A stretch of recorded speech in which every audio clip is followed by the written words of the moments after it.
Les instances ont autorisé le parti LD à signer d'accord. C'était public. On va chez le président dit, si vous signez cet accord, moi je quitte. Il y a autour de Yahi Boni une carapace de gens qui le poussent à la faute. Après les événements du 27, non? Le coup d'État déjoué, et à la suite de l'arrestation de son fils, je crois que le président Yahi Boni, qui a un amour infini, on le sent. C'est-à-dire il a une fratrie qu'il aime beaucoup. Si tu vois comment ses enfants, ses filles l'embrassent, ça l'a déstabilisé peut-être. Il a fini par tout laisser. Est-ce qu'il a fait un deal pour qu'on laisse son fils? Je ne crois pas qu'on m'excuse beaucoup. Cette conviction de combat, cette conviction de détachement de la chose matérielle, qu'on m'excuse que le président Yahi, les présidents Yahi n'avaient pas ça. Ils sont devenus présidents comme ça, tu vois, par le peuple. Et puis, cette conviction, il faut l'avoir. Ils ne l'ont pas. Donc, dès qu'on l'a déstabilisé, en arrêtant son fils, il s'est effondré.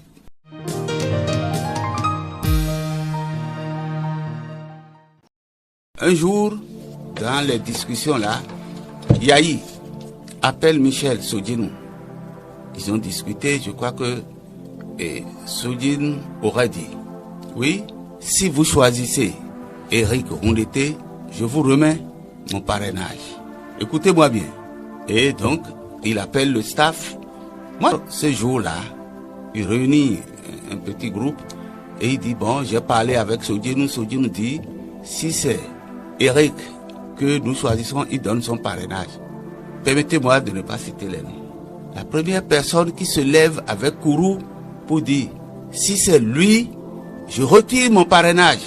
Ça, quand il a dit ça, j'ai eu une décharge. Mais ce n'était pas le plus grave. Un autre se lève pour dire, ces gens-là encore, ce n'est plus la peine. Autant ne pas aller aux élections.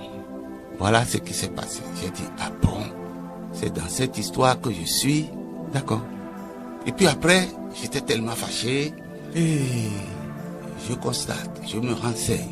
Je dis, mais c'est quoi cette affaire de démocrate? Et je constate que tout le staff, écoutez-moi bien, tout le staff des démocrates sont en lien avec le pouvoir de Talon. Je dis tout le staff.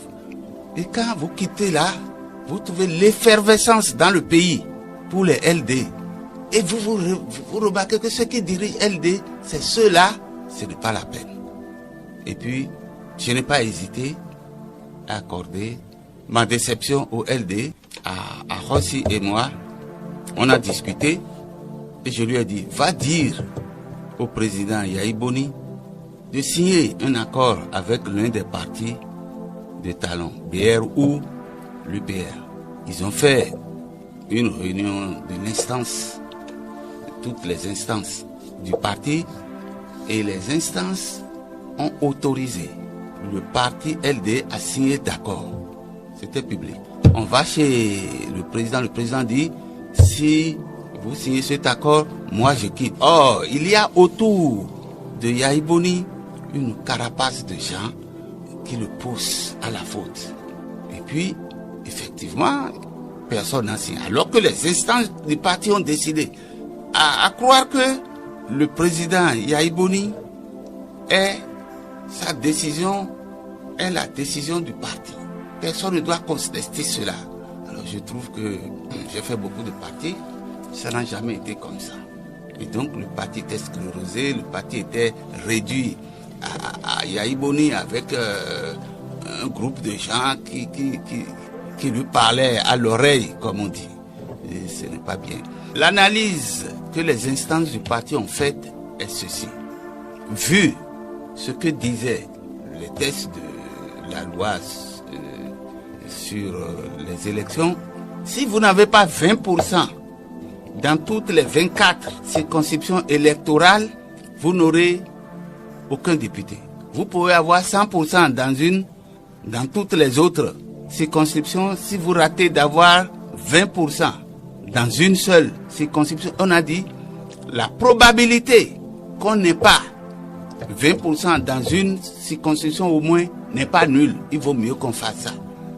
C'est si facile à comprendre. Tu vois, c'est comme ça. En politique, il ne faut pas être très rigide. Si vous êtes très rigide, ça ne va pas. Écoutez, si on avait, même dans la situation actuelle, les gens ont fait les calculs, moi je n'ai pas eu le temps de ça. Et on dit, nous aurions eu 18 à 25 députés. Maintenant, si nous avions signé un accord, nous aurions eu 18 à 25 députés. Et si nous avions signé, peut-être que nous aurions eu beaucoup plus de députés. Parce que, vous savez, nous avons fait aussi une analyse. La majorité des membres du LD dans le pays, compte tenu de ce que nous n'avons pas, ils sont persuadés que nous ne pouvons pas avoir 20% partout. Ils se disent, bon, c'est pas la peine d'aller voter. Et c'est ça qui a fait que le taux de participation a baissé. Parce qu'il faut l'avouer. Est-ce que vous avez compris, vous, même si vous avez déjà à l'époque pris votre distance avec le parti, les démocrates, est-ce que vous avez compris le fait que Yahya Boni soit resté sans rien faire pendant la campagne, même si on lui a retiré ses gardes du corps? Vous croyez que cette réponse-là a suffi pour expliquer ce qu'il a fait? Mais c'est qui, moi, je n'ai pas depuis plus de 10 ans, je n'ai pas de garde-corps. Je vais toujours voter. Il aurait pu aller voter, au moins il n'a pas été, à ce qu'il paraît. C'est décourageant. Je crois que au départ, dans sa tête à lui-même, il savait que nous ne pouvons pas avoir 20% partout, que c'est inutile d'aller voter. C'est ce que je pense. Hein? Et puis ne pas aller voter comme beaucoup d'autres démocrates. Parce que les démocrates, ils étaient nombreux dans le pays. Je vais dire une chose. Je n'ai pas appris ça quelque part. Personne ne me l'a dit. Mais après les événements du 27, non? Décembre, quoi. Du 7 décembre. Du 7 décembre. Le coup d'État déjoué. Le coup d'État déjoué. Et à la suite de l'arrestation de son fils. Est-ce que ce n'est pas des méthodes, des stratégies qu'un adversaire politique peut utiliser pour vous déstabiliser, vous prendre vos gardes du corps, et bien, mettre sous convocation votre fils, et faire ceci, faire cela, des menaces du genre? Est-ce que c'est pas dans la pratique politique, même si c'est pas des choses à recommander? Ce n'est pas du tout légal ce qu'ils ont fait au président Yahya Boni. Qu'un ancien président ait des gardes de corps et une protection rapprochée jusqu'à la fin de sa vie, je crois que c'est dans les tests. Le faire pour le président Yahya Boni, pour des raisons politiques, est une très très mauvaise chose et ce n'est pas légal. Je vais dire une chose. La politique, c'est d'abord une conviction. Nous avions une conviction en notre temps. Nous nous battions. Tu sais, après 6 ans et demi, nous sommes sortis, moi je suis sorti le 2 août 1984, alors qu'on m'a arrêté en 78.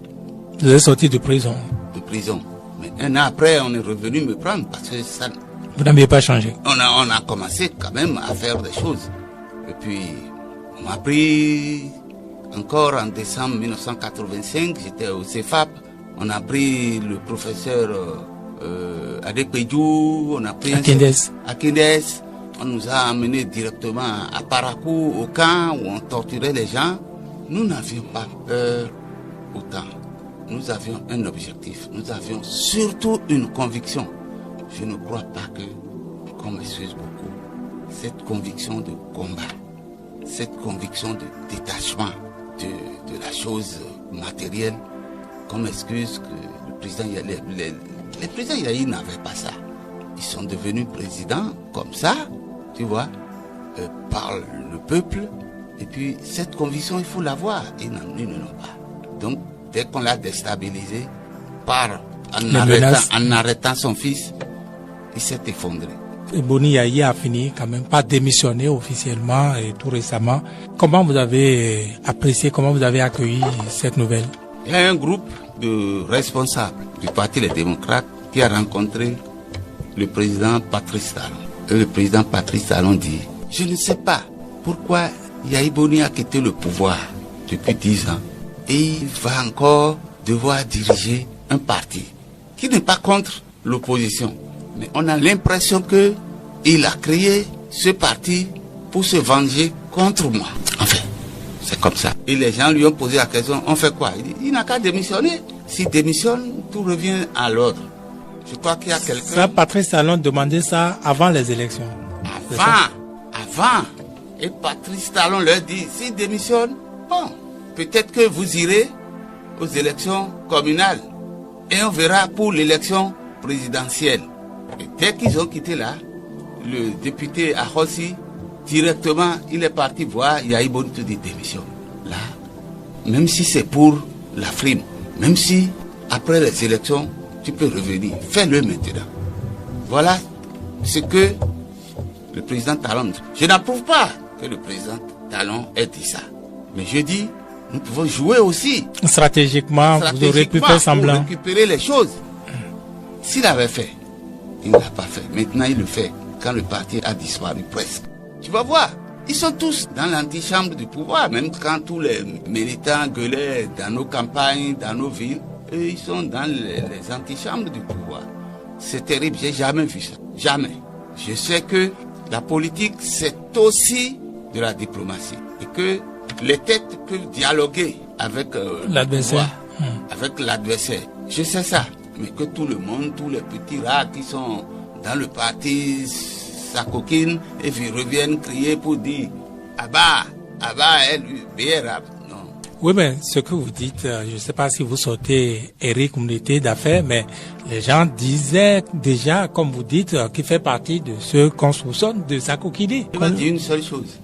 On dit ça souvent pour accuser le député Eric Communauté. Mais je vais vous dire ceci. En 2023, on l'a accusé de s'être racoquiné avec le pouvoir pour que LD aille aux élections. Mais ça nous a sorti 28 députés. C'est vrai? Je vous pose la question. C'est des faits. C'est vrai? Bon. Maintenant, le parti est tombé une deuxième fois en octobre 2023 où Yahi a pris le pouvoir. Yahi est devenu président. Et ça nous a rapporté quoi? 0 député. Alors,